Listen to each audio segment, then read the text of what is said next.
¿Reconoces este sonido?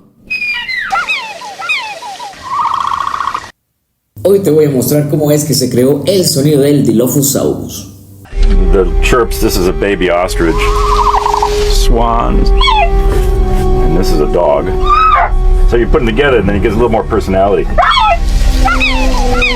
So when it finally goes for it, it changes gears and have more of a broadband pink noise sound. Switch to rattlesnake. Esa mezcla de sonidos lo hizo aterrador. Gary Ringstrom es un diseñador de sonido que ha trabajado para infinidad de películas, entre ellos Jurassic Park.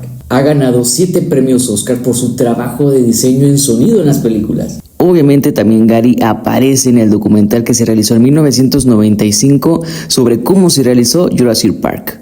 Dinosaurs, come on, you know. Gracias a Gary, el sonido de los dinosaurios para muchos de nosotros quedó clavado en nuestra memoria. Every minute of it.